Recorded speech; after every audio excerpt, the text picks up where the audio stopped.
Hello family, to another Let's Play stream of Vampire the Masquerade Shadows of New York City, and for what I can only presume is going to be the last episode, because I feel that we are rapidly approaching the end of this game.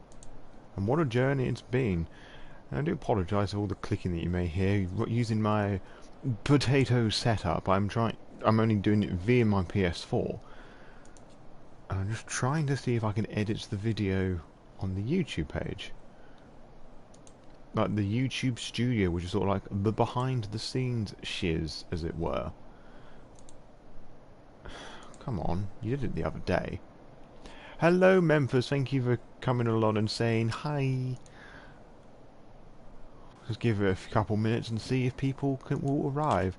And I do apologise for starting a little bit later today. It has not been the most organised of days today. Grim Reaper 456. Hey, hey, hey. How well doing?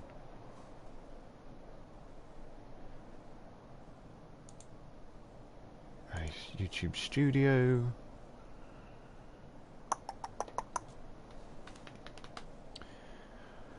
Come on.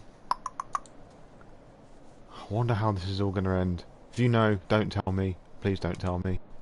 It's been so difficult not seeing anything. Glad to see you enjoying this ending.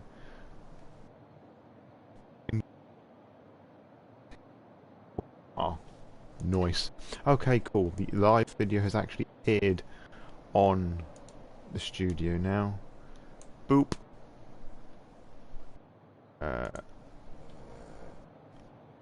I should inform you now that I'm expecting 2 deliveries this afternoon, so there's probably going to be 2 bouts of doggy barking. Gotcha. Nope, I want absolutely none. If the credits do roll, we can talk about spoilers, but I'll give like a good warning, you know, just in case there's anybody who comes along and says hi. You know, who doesn't want any spoilers, so they can just bugger off. Why is it greyed out? Oh, no. Did it do the thing? Yes? No, it didn't. Ugh. Fuck you, YouTube. No, seriously, fuck you. I've had 2 copyright claims this week through the Shadows of New York, telling me off for using music for the soundtrack. Cheeky bastards. Cheeky fucking bastards. But anyway, going back to what I was saying, no spoilers for me for the time being, because, you know, I'm super blind into this. I know there's different endings. What sort of ending we will get. Is that...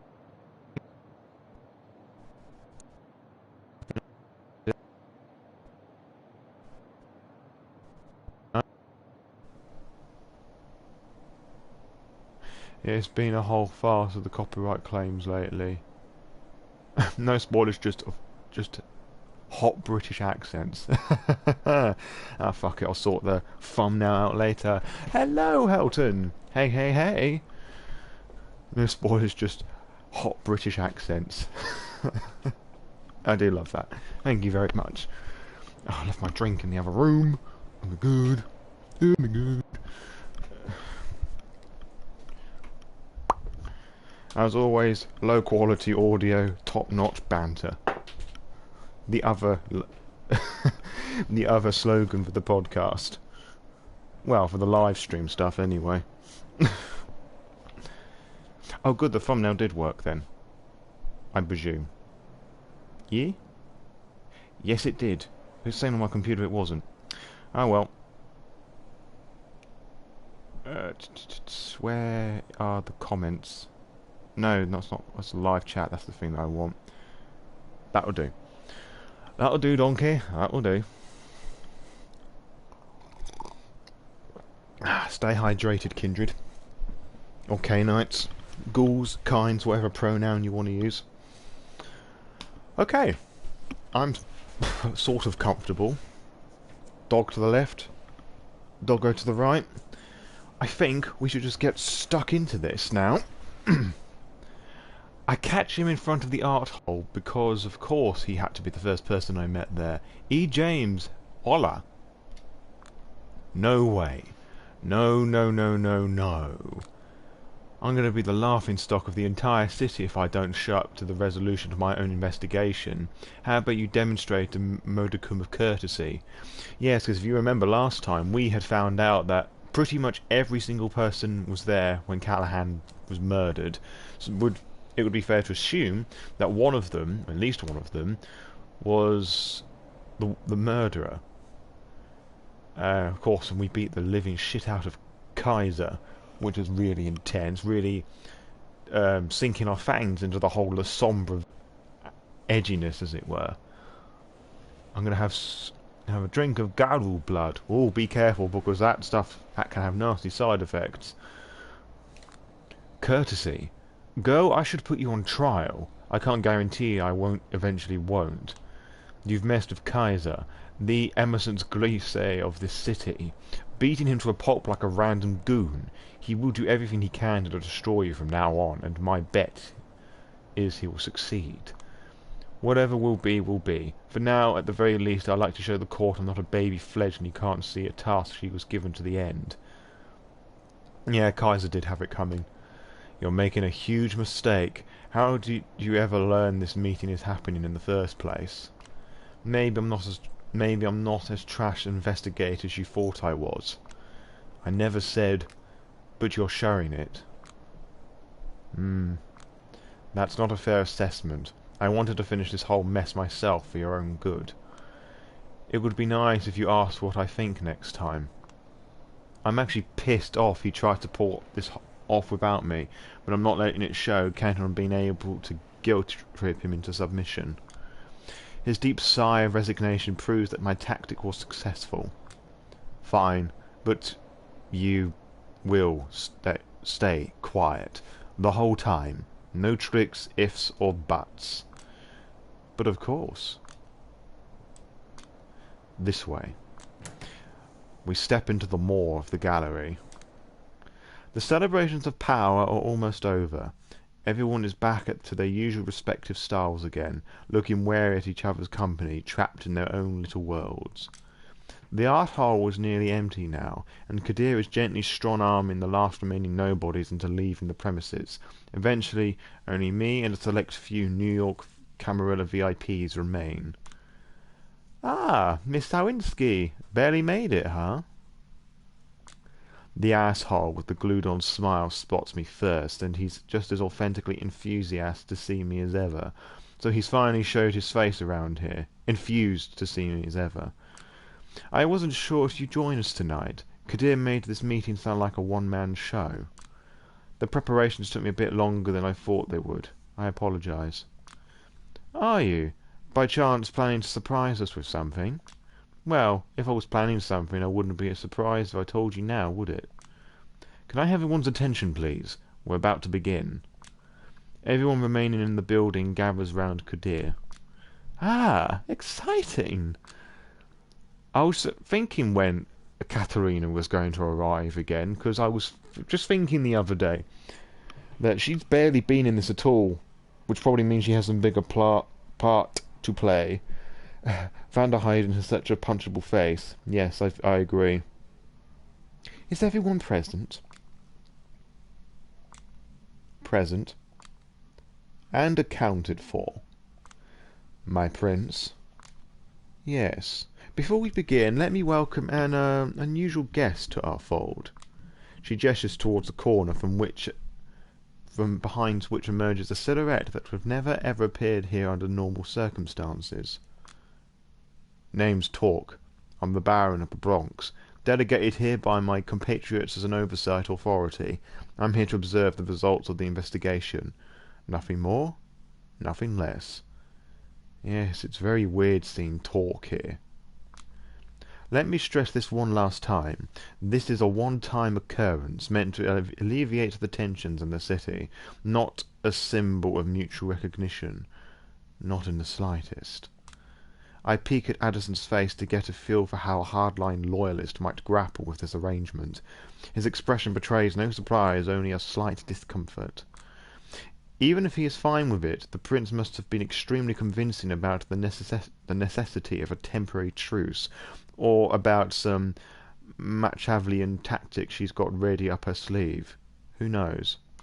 Of course, we might have irreconcilable differences. No, irreconcilable differences, but there are times they have temporarily put aside in order to quell unrest and open paths for constructive, meaningful change. Yes, it's a very, very chic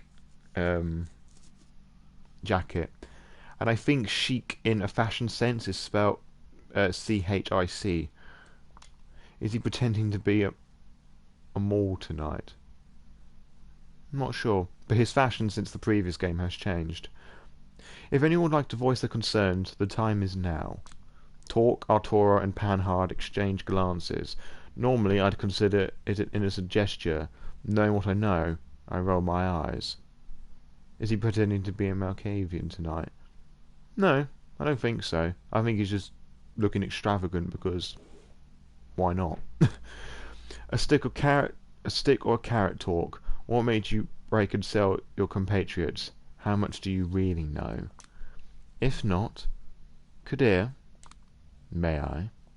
He steps into the middle. Okay, that was a weird noise.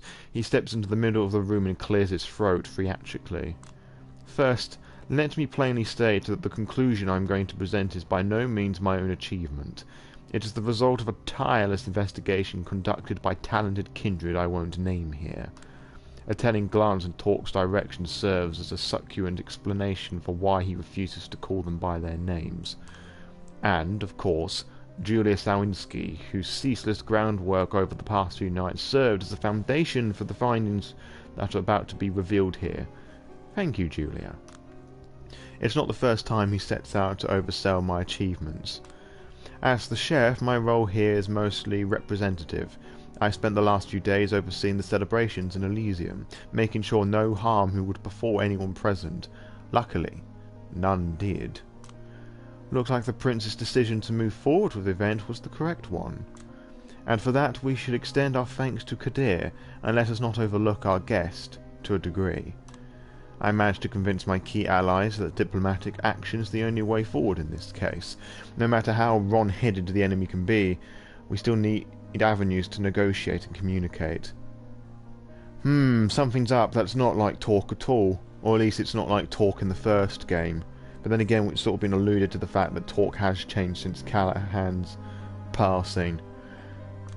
I'm curious how Tamikut will react to him looking like a corporate bastard designing the future order, dismissing potential for change that lies in unrest. No wonder she dumped him.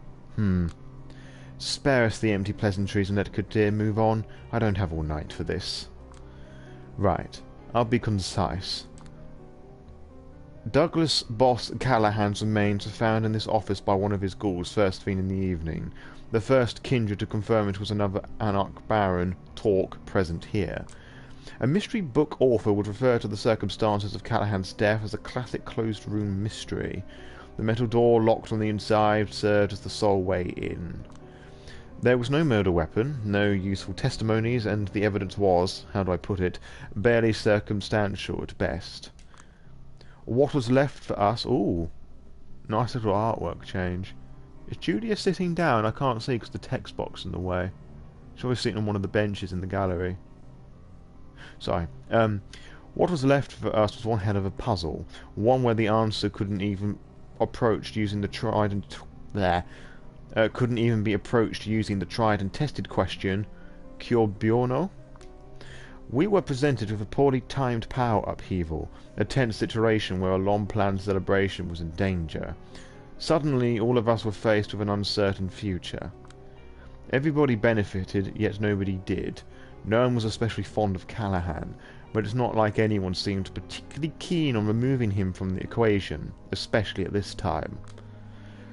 For a moment, we were sure this was the beginning of an offensive on the part of the Camarilla. This is Torque speaking now. We started wondering just how violent our retaliation should be.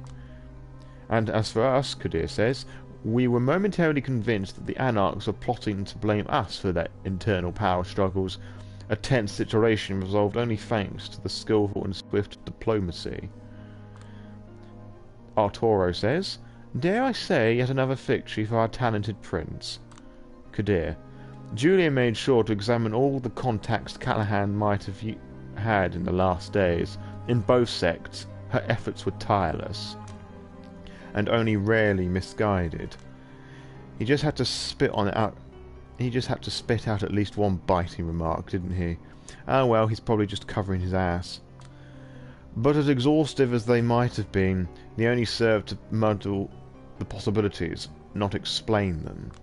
Callahan had a lot of enemies, but they were the most infuriating kind of enemies one can have. Folks who barely have thought of him anymore. In other words, no one really had a particular interest in getting rid of him, because they could always simply work their way around him. Excuse me. Just before last Christmas, he even witnessed the first ever successful First Light raid against his extremely profitable blood trade supply lines.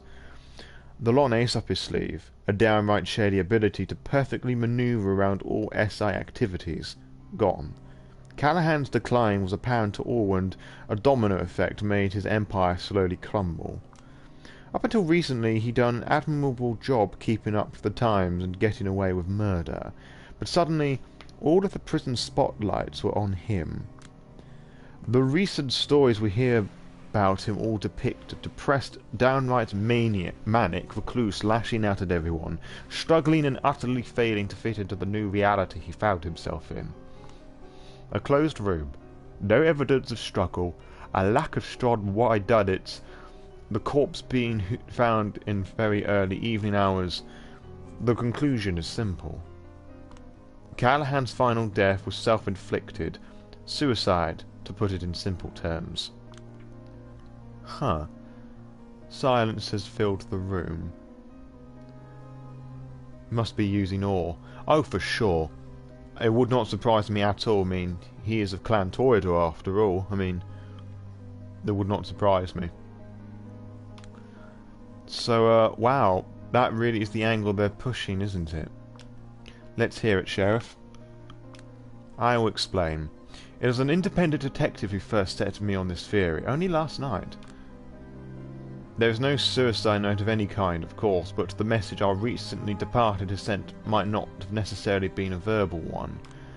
The peculiar thing was the position of the body. It was like an arrow pointed at us to notice something. It appears the last thing Callahan saw in his unlife was the portrait of one Lord Castlereagh, the second Marquis of Londonderry, which is, coincidentally, where Callahan was born. To most, he was a reviled traitor, a heartless oppressor of all dissent, the main threat against each rebellion the Irish have gone through, successful in all ways but those that mattered to his people. Some call him a tragic figure, but holding together selfish allies against a common threat, always fighting for painful and unpopular compromises, ruined by overwork, sickness, and poor public speaking skills. Not hard to see why Douglas Callahan would empathise. Polite sniggers.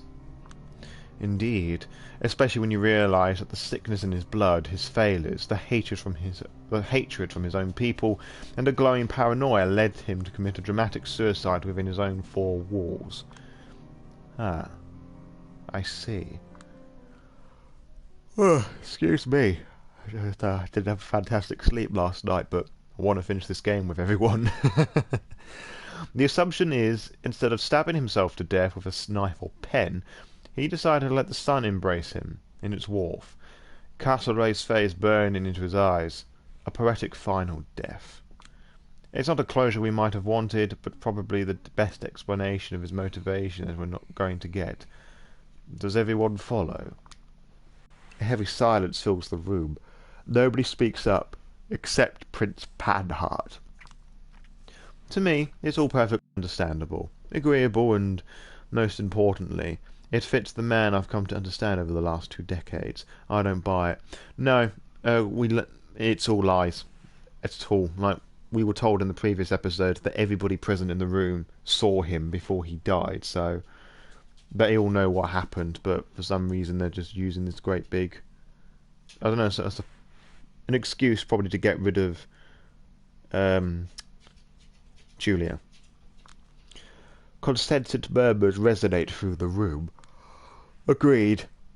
And might I add, there were some irregularities in the handling of the crime scene, but the Anarch leader's findings suggest Callahan's resentful ghouls were to blame. Folks have been real happy to see him dead, is all I'm saying, and they went overboard at the celebrations. They've all been interrogated, though. Yes, I have received all the resulting intel, and it's done nothing to change my mind. Their depictions of Callahan's state of mind only serve to support the suicide theory. It is my suggestion that we announce these findings to our respective communities first thing tomorrow night. Sounds reasonable, and I think that concludes this meeting. I'll let the Keeper of Elysium do the honours. No time wasted, huh? All right. Does anyone have anything to add? Any questions to ask? Take your time. Silence. I look at everyone just sitting it out in perfect agreement. Congrats, everyone. Congrats us. We've achieved a perfect victory. No loose ends, no rocking the boat, no nothing. Makes you want to puke. How many of them contributed to this final report? How strongly does Kadir believe the shit running from his mouth? He's always been a Camarilla loyalist, a fanatic even, but...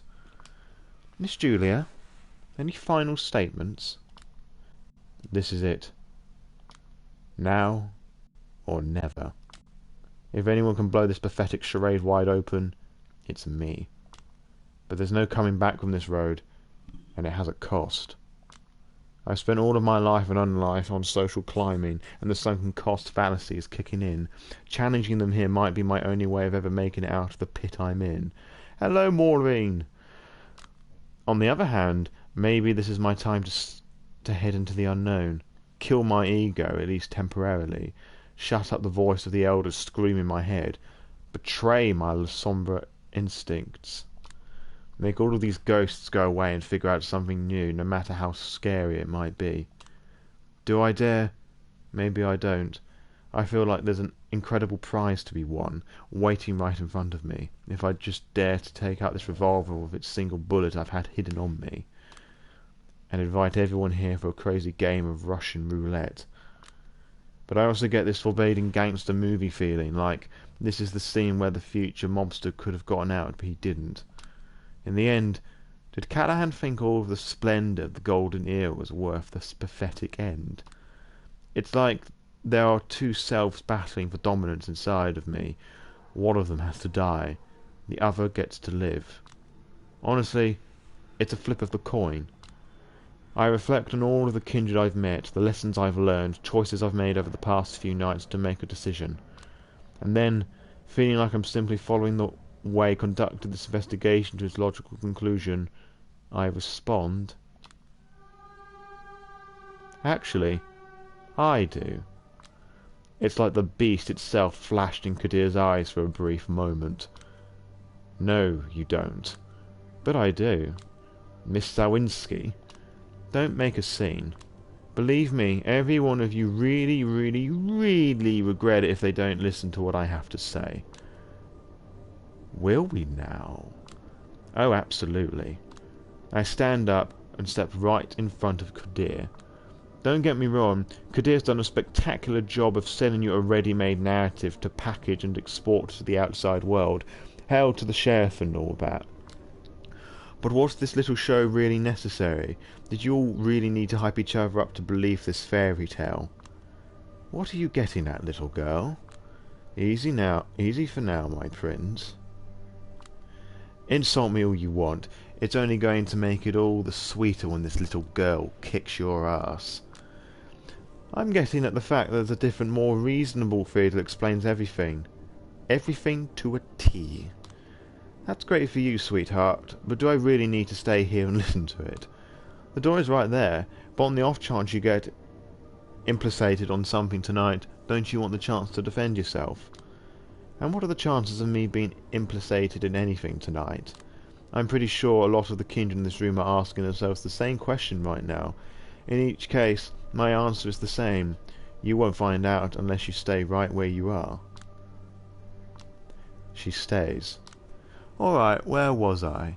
Ah, Let's assume that the cause of Boss Callahan's death really was suicide. Our man said, ah, fuck everything. Open the window shutters and let the break of dawn take care of all his problems. And let's assume that he really meant to send a message using the portrait of Lord Castlereagh. Sounds dramatic, but sure, let's go with it. But it is commonly understood that Castlereagh was pushed into taking his own life as a result of a conspiracy against him. Needless to say, his biggest fan wouldn't miss that detail. According to historians, the man's last words imply that some powerful people faced him with a choice: denunciation or death, which, for an ambitious politician, is not a choice at all. So if you're claiming that Callahan left us a hint, it's a troubling hint, don't you think? What are you... Enough, we're not dealing in conspiracy theories here. Of course you're not. I mean, a conspiracy theory backed by the elites is no longer called such. It's propaganda. Is there a point to this little show you're putting on, Miss Sawinski, other than digging yourself a deeper and deeper metaphorical hole? Oh, Mr. Arturo, you're still trying to tell yourself it's me who's in trouble, not you. That's adorable. Listen, you. No. You listen. He freezes in shock, definitely not used to resistance. I don't blame you for peddling propaganda. You're politicians, that's what you do. I'm just laughing at you for coming up with shitty, poorly conceived propaganda. So, will someone stop her, or... Mr. Addison Payne, you're the architect behind the local Camarilla's current speeches and general political narrative. Be honest, does this shit show really meet your standards? We stare into each other's eyes, unblinking, slowly feeling each other out. Eventually, with a barely audible snigger, he whispers to his servant. How do I put this? I'm always open to a better pitch. That's all I wanted to hear. All I'm asking for now is a little patience. That I can spare. Oh, for goodness sake, Addison, come on, man. You can't possibly... Silence. I said what I said. Now let her talk. Thank you. I'm starting to have fun with this, or more like, I'm feeling that weird rush reminding me of the first time I managed to ride a bike. Why the stigma against Julia? And you understand that Camarilla lawyers distance former Sabat Lasson, but Julia was never Sabat. Do they really try her out just because of her bloodline? Oh, absolutely. Absolutely. I will let vampires, man, they never change. But no, the alliance, for lack of a better word, between the Sombra and the Camarilla is a very rocky one. We're talking about hundreds and hundreds of years at the head of the Sabat hating the Camarilla and vice versa. Yeah, basically, as Helt's just said, it's actually, I'll let our resident La Sombra expert go into the details more whilst I continue to read. Yeah, and she's a neonate as well, like, and they're all elders. Like, she's stepping out of line, politically speaking. The important thing is just to keep up the momentum, focus on peddling hard, don't even think of falling. You thought you had it all figured out, didn't you? An improperly handled murder scene, a disposable investigator forced to blindly stumble around, hopelessly chasing loose ends. The only problem is tonight that I realised I was using the wrong tools all along. Instead of a sleuth's magnifying glass, I only needed a journalist's pen. So I sat down tonight and wrote my first article in almost a year. 2 hours of ceaseless writing, creative juices flowing the entire time, everything miraculously falling into place. And frankly, I think it's my masterpiece. I get carried away and jump on one of the benches. You want to hear the contents? I know you're all dying to hear the contents. Okay, let's hear the contents. I love with this drawing here, just amazing how it all looks, but Addison is leaning forward in his wheelchair. He was sitting back before, but he's leaning forward, like implying that he's really interested in what she wants to hear. Elsing Sturbridge, High Regent of the Chantry of the Five Boroughs, violently splitting with her student after he discovered her plans for horrifying experiments with blood magic. Her target, Boss Callahan. Said student, conveniently missing. We've got an exclusive source too. Agathon the Warlock's personal diary. Extra, extra, read all about it. In this scene, Junior's putting her finger in her face of the elders and telling them that she doesn't give a fuck about status. Absolutely. Spot on, Helton. She's trying to hide that she's nervous, but she's practically shaking. I should be the one shaking. I'm piecing together what little solid and relatively solid intel I have, gluing it together into something coherent with educated assumptions and pure conjecture. But at least I'm fairly sure she recognises me as a threat now, just as I was hoping for. Next up, is it true that Torque, the brave anarch baron primed to be the next de facto leader of the sect in New York City, might have been manipulating his entire faction to secure the position? This appeasement candidate convinced his key allies that the revolution is not an option at the moment, appearing as a reasonable alternative to his bloodthirsty rivals. His ace in the hole was a strangely efficient ability to establish diplomatic channels at the Camarilla, which he then used to gain a series of small concessions to form the New York City Council, which might be the reason La Sombra don't really fit in the tower. They have a culture of being raised meritocracy that does not exist in the Camarilla. Yeah, pretty much. Yeah, the lighting changes are pretty cool. There's some more water. This is going to be a big one. But first, I'll be back.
No werewolves, just my Borky dog. That's 1 out of 2 deliveries done.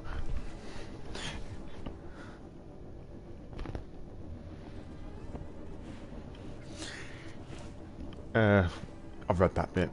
Could it be that Prince Panhard, having realised that her long-time collaborator Baron Callahan was just an undesirable asset, found a different, more 2020 candidate to be the leader of the Anarchs? Extra, extra, read all about it. Hello, Joseph. This one's not shaking. She's just angry. And this one just seems confused. And what about the fact that Torque, Helen Panhard, Thomas Arturo, Carter Vinderweiden, and Eggleston Sturbridge were all summoned to Callahan's office right before his death? Could it be that the so-called boss employed some final desperate measures to stop his downward spiral into irrelevance, at which point a rushed plan to bring on his demise was executed? Could it be that Kaiser, the legendary New York City info broker, striking deals left and right with both the Cameron and the Anarchs, wiretapped Callahan's office to eavesdrop on the negotiations? Extra, extra, read all about it. You could cut the atmosphere here with a knife, and it's only getting worse. For them, at least, I feel better than I felt in years. And the fact nobody's protesting probably means I'm hitting the nail on the head. Could it be that for the entire 21st century, the conflict between the New York City Camarilla and Anarchs was a sham? What if the Second Inquisition's operations in the city were consulted with the leaders of the two sects? How deep does the rot of corruption go? And what about Sophie Langley's disappearance? Attempts on the unlives of would-be members of coterie she attempted to set up alongside her ward last year? Could all these things be connected? And that's just the tip of the iceberg. Stay tuned, dear readers. Heavy silence befalls the room. When it becomes too overbearing, Kadir breaks it by hawking loudly. His poker face is indecipherable. And where, pray tell, can one read all about it? Tomorrow. 10 different places, Among them, of course, is a report received by Clan the Sombra's elders in Chicago, constantly mixing truth with lies. I do know some facts. I did write something. But in all, it's a confidence grift, plain and simple. Have you sent it out already? No, and Father Leonard is not the channel I used to reach Chicago, in case you were wondering. I took every possible precaution, the way you taught me. I know this hurts him, but I can't show a single weakness right now. Oh, this is ridiculous. She's probably bluffing. No, she knows, Thomas. Elsine, how can you be certain? I just am. That diary probably just saved my ass. Thank you, Agathon, I guess. Even if I was bluffing, it's all about optics. You nominate a special... Is that supposed to say politics? I feel that's supposed to say politics, but they missed out some words, some letters, and got others the wrong way round. You nominate a special investigator, and the moment she presents her findings, what do you want? You do what? Subjugate her? Get rid of her? How do you get out of this? I get it. You gave me that role, that title, because you were counting on me reminding the same shitty, useless nobody I was ever since I started working for the court. Optics, how something is perceived. Yes, that's what I thought, but I thought it was talking about it could be right. I could just be being an absolute idiot. How it appears in context. Ah, gotcha. Okay, my bad. I am English, I swear. But funny how that works, isn't it? A week ago, nobody would give a shit about what I have to say. Now I'm a grave threat to this entire Illuminati New World Order arrangement you've got going on. I still maintain you can't possibly know and prove all the claims you've listed. There's just no way. I know. I checked. First of all, stop bullshitting. You don't know that for sure. Secondly, even if you're right, so what? I've got leverage now. Because of my journalistic past, you gave me a detective title that wasn't a rat's arse in doing detective work, but ironically, it gave me the opportunity to do the best reporting I've ever done. And it doesn't even matter if it contains more facts than your official narrative. And you know why? Because the story I offer makes infinitely more sense, morally, emotionally, metaphysically, however you name it. It's a far hotter commodity than the low-end bullshit you peddle. People nowadays buy into barely coherent crap like 5G and QAnon. Once they've got hold of my perfectly logical story and see you don't really have anything to counter it, you'll be fucked. Hell, the very fact none of you have denied any of my allegations yet speaks volumes, doesn't it? The prince is absolutely furious that she's not in charge, visibly scrambling to figure out some counter-offensive. Why would anybody listen to you? You made that story of yours sound completely unrespectable, like tabloid garbage. Tabloid would be fine, just means it would reach more folks. What? What do you want? Now we're talking. A primogen position for Clan La Sombra, and a number of privileges befitting the title. We can negotiate the details, but a nice apartment in downtown Manhattan is a must. Dreaming big, are we? What could you even bring to the fold as primogen? I'd turn away from her to speak to the manager. Mr. Payne? Yes. As you can see, we've found ourselves in quite a mess here. Indeed, to say the least.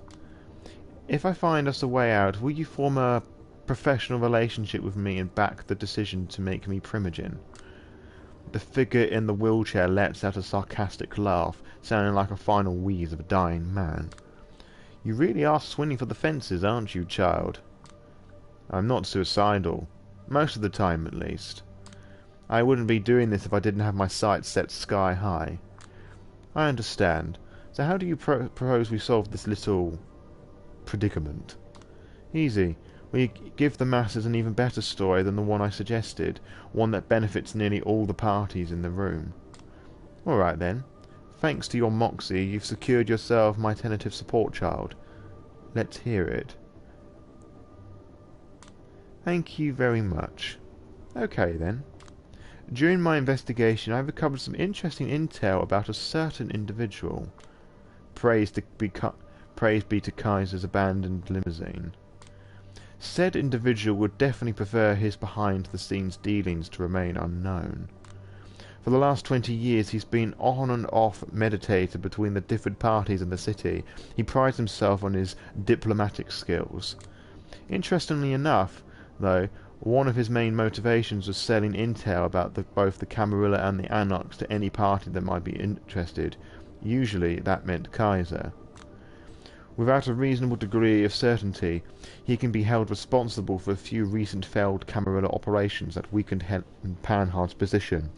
He dreams of being a prince, you see. I can already see him awkwardly shifting his weight. Recently, he obtained control over an IT company called Double Spiral, which he uses to influence New York City Kine in ways that further his agenda and weaken his political enemies. He also operates the most powerful law firm in the city. He uses both these tools so that he can manipulate the mortals to slowly tie a noose around Anarch leaders and court members who he wants gone. I'm talking, of course, about Carter van der Weyden. In a split second, all eyes in the room are set on him.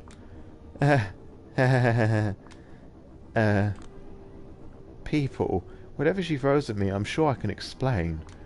I throw a file I recovered from Kaiser's limo at the bench. Are you sure? Because there's a head of a lot to explain. Addison's servant picks up the file so that his master can browse through it. If that's not enough, I'm sure Double Spiral will be happy to deliver us more. So of all the things you said the other night, was steaming pile of bullshit, Carter. Addison, we are friends. There's a good explanation of every single thing that's listed there. I swear on my father's grave. Even if there is, I doubt you can justify allowing a girl who's little more than a fledgling ripping your credibility to shreds in a matter of seconds. You've proven yourself as something infinitely worse than a traitor, Carter. You're a weak traitor. Thomas. Helen. Don't you even dare speak to me, you bastard. That was the last element of my strategy. I hope they won't throw any curveballs my way, because from now on, it's all pure improvisation. Just 2 minutes ago I was the #1 enemy of everyone in the room. Now I'm the unexpected ally, revealing a common foe that for some people in this room have wanted to nail since forever. All I'm saying is we've got ourselves a perfect scapegoat to pin everything on. Shady dealings between both sects, all the real conspiracies he was involved in, impossibly perfect looks in history. The Schadenfreude accompanying his fall would be enough to keep some kindred in this city happy for years. He shoots me a demented look, one I assume is typically reserved for a future strangling victim. You can't do this to me. And why is that? You are incompetent. Wow. That's the best you can do? Seriously? Kadir? Yes, my prince? Seize him. No, I beg of you, just no. You can come with me without struggle or in torpor. As usual, it's 3 strikes of me, then you're gone. Julia wields that spiked dildo like a pro or a La Sombra. I'm curious why you think it's a spiked dildo, but you can leave that to your fan fictions if you want.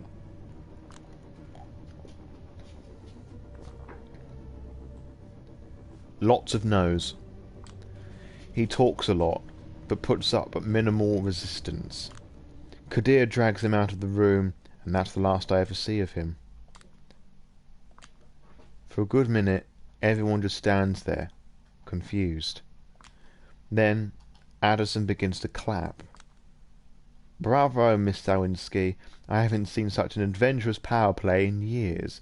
Maybe your generation is not all lost after all. Does that mean I can count on your support?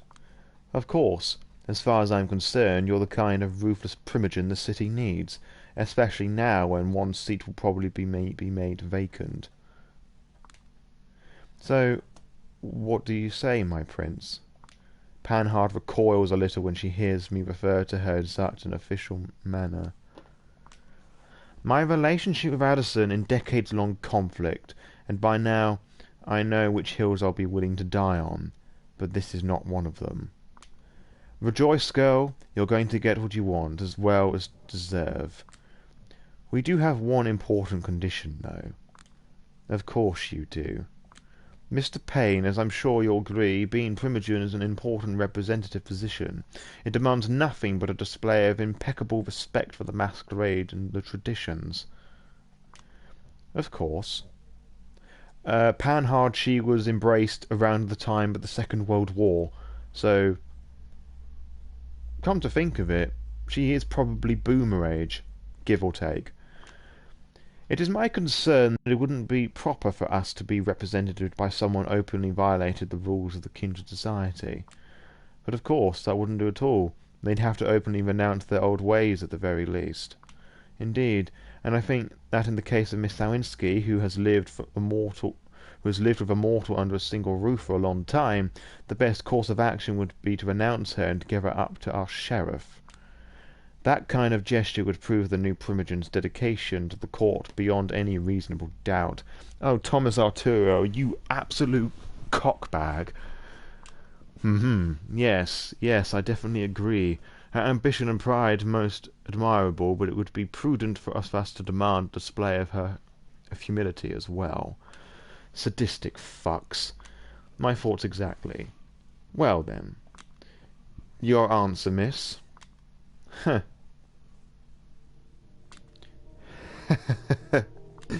What's so funny, Miss Sawinski? I see it in your eyes, Arturo, you naive fool. You think you're so goddamn clever. You think I would have gotten this far if I didn't think it all through? There's only one response.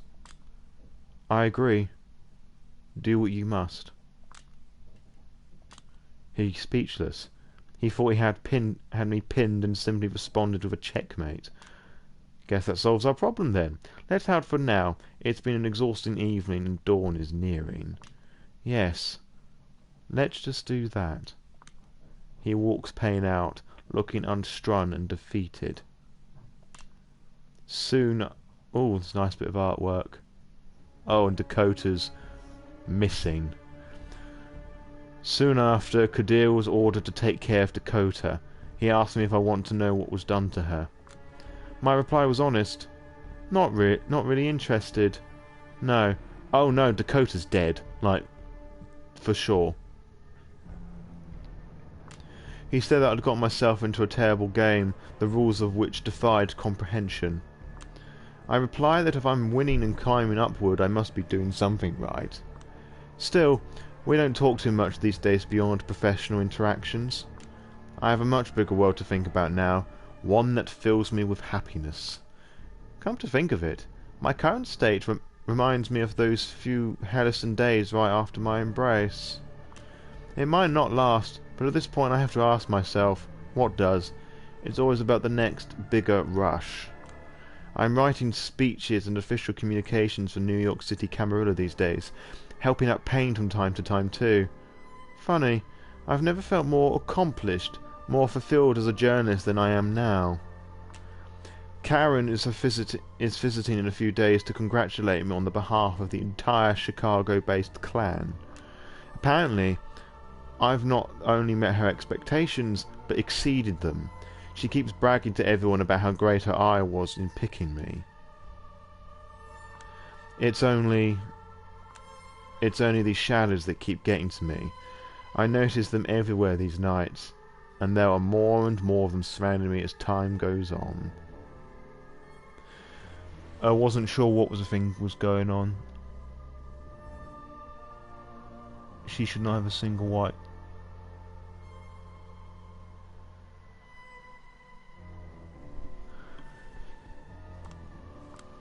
But it doesn't matter. I like to think they are being cast because my future holds so bright, and we got the good ending. Well done, family. You helped us achieve the good ending. That is by far one of the... That is the best Vampire the Masquerade narrative I have ever experienced in a video game. That's how you do Camarilla politics. That was amazing. Wow. I got the bad ending, which is completely different. Okay. On the provision that nobody wants to have spoilers, I would like to hear what the bad ending is. So if you don't want any spoilers, I suggest you disappear now. Because I would like to hear the... Ah, Bob and Nathan of Utility Muffin Labs and 25 Masquerade. They're on the special thanks. Good for them. Oh, that's nice.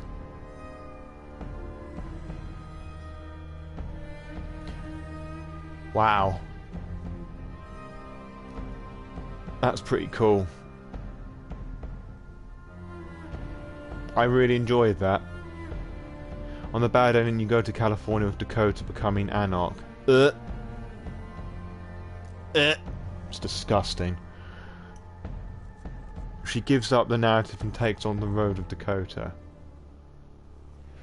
Oh, we learn that Catherine isn't Catherine, but a double body. Catherine. Oh! Okay. That's boring. I wonder why Katarina's using a body double. Huh. I have to go and find out how to get the Anarch stuff now, because that's very interesting. Flesh sculpted. Not Anarch, but she heads out to become...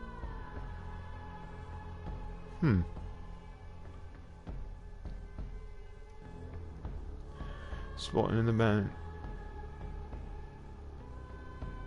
Oh, I'm sure it is a good ending, it's just I see anything Anarch and I just throw up a little in my mouth.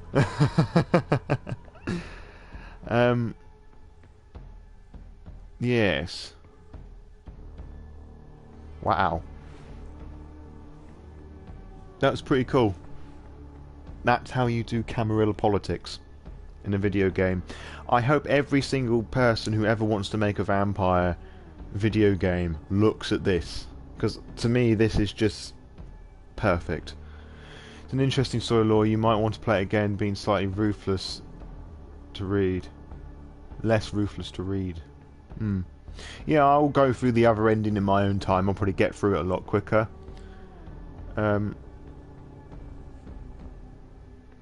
Yeah, sure, I'm going to go through it again and just... Of course, there's also the different options throughout the day, like the different people you can speak to.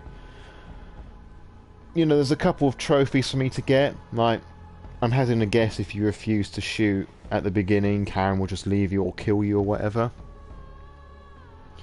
I would personally be Autarkas if I live in the world of darkness. Well, you wouldn't live very long.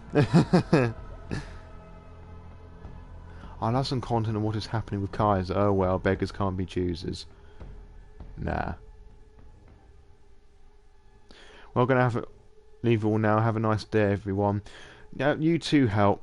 Well, to be honest, unless anybody's got like any interesting things that happen in the Anarch ending that we haven't already talked about already, I think I'm just going to call it here, because we've reached the end of the Vampire the Masquerade Shadows of New York Let's Read Play series. Like this game, but still not a fan of V5, but this was a great game. Well, fair enough. Each to their own. I prefer V20 personally. Which, by the way, if you listen to the Lord by Night podcast, this week's episode is actually a Vampire the Masquerade V20 review. Of course, if you're listening to this like 5 years in the future or whatever, I mean, diddly squit, but you can just find it on the YouTube channel anyway. So, 6 PM BST, British Summertime. So, about 3-ish hours from now, give or take. So that's that to look forward to. If you've enjoyed this, go and listen to the go and watch the Vampire the Masquerade Coteries of New York Let's Play, if that tickles your fancy, where we play Toreador Caesar and you learn a bit more about what it means to be vampire and a fledgling learning the ropes, as it were. Thanks for this Let's Play, and thank you ever so much. Did you ever get to play Bloodlines? Yes, it was Bloodlines that got me into Vampire the Masquerade a year ago. actually. So I'm really new into this. It's just I know a lot about the lore and things, because when I have an obsession, I become pretty obsessed with it, shall we say. What are you going to live stream next, by the way? Well, on Saturdays and Sundays, I haven't done it for a while. I've been doing a Let's Play on my Twitch channel of Vampire. I've done one stream of it so far just because I keep forgetting, you know, to do more. We're doing it on hard mode, and that was, well, as the name would say, it's hard. It's not like a weekly thing, it's like basically whenever I can be bothered to do it. But you can find out more if you hang around on the Lore by Night Twitter and Instagram pages. Currently, there should be links on the About page of this page, or you just type in Lore by Night VTM on Instagram and Twitter and you can just find it really easily. Are you going to do Bloodlines 2 when it comes out? Yes, I will. Would you ever do a Nosferatu live stream of Bloodlines? I'm not sure about a live stream of Bloodlines, but I am wanting to do like a recorded Let's Play and upload that onto the YouTube channel. For sure. I do not have the technology or the patience to do PC live streams. I will happily do it on my PS4 because I can just do it straight from that and it's just super easy to do. The name of your Twitch, Lore by Night, actually. You'll find it. It has the same logo as the YouTube channel. I just need to, it might be Lore by Night VTM. Bloodlines got me into Malkavians. Yees. Just have to go to my... Yeah, Lore by Night VTM, all one word. That's the name of the Twitch channel. As I said, I don't do things regularly, it's just whenever I can be bothered to do it. It's a lot more relaxed, more chilled than this. It's lots of funny banters as well. We did a Skyrim Let's Play for a little bit, but I forgot how glitchy the special edition was, so I put that to bed. I got into the game 2008. Nice. Yeah. When working with major patients, help me to refine them. Yes, I've heard that from a couple of people as well. Like, I have a few friends who work in, like, social work or therapy or whatever, and they like the portrayal of the 5 Malkavians in particular. Skyrim as a vampire, I guess. Yeah, that's exactly what it was. There was a vampiric Skyrim run. We were a dark elf that the chat named Vampy McSuckerton. We pretended he was a Magar, which is the name assigned to a Dark Ages elf, not elf, sorry, a Dark Ages Keacid, or Keacid, if you will. Yeah, we did a few streams of that, and then it just started fucking glitching out, and that was just annoying. Tremere are horrible. All the clans are horrible, really. Like, they're all horrible. There isn't such thing as a nice clan. Even the likes of the Osiris, the children of Osiris, or the Salubri, there's no such thing as a nice clan. They all have horrible histories. Although I suppose the bloodline, the children of Osiris, are probably the closest thing that you're ever going to find to a pleasant clan, because you can't use the usage of their unique discipline, Bardo, is connected to how much humanity you have. So, but then again, they could still be terribly fucked up if you want them to be. So yes, when other Vampire the Masquerade games come out, I will be doing Let's Plays of them on the YouTube channel. Whenever Swan Song comes out, I'll be streaming that. Whenever Bloodlines 2 comes out, if we ever get it, I will be streaming that on the YouTube channel as well.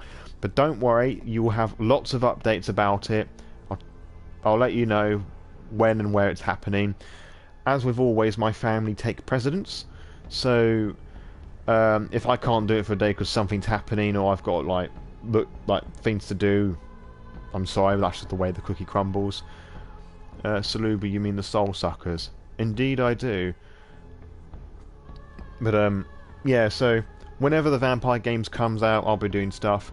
I will tell you now that when Heart of the Forest, the Werewolf the Apocalypse visual novel comes out, I will be doing a Let's Play of that. I'll be recording it and uploading that to the YouTube channel. I won't be live streaming that.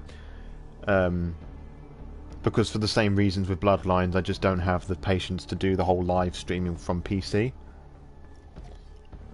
Salubri are great, but my favourites are Sombra and Ravnos. Hey, we need some more Ravnos love. Clans are not equally horrible, though.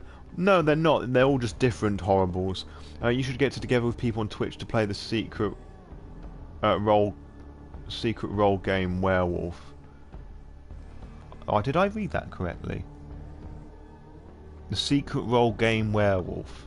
Huh. Never heard of it. Ravnos does not get any respect. No, it doesn't. Unfortunately, the writing and the representation of them hasn't always been fantastic. But there's a lot more nuance to them that people give them credit for.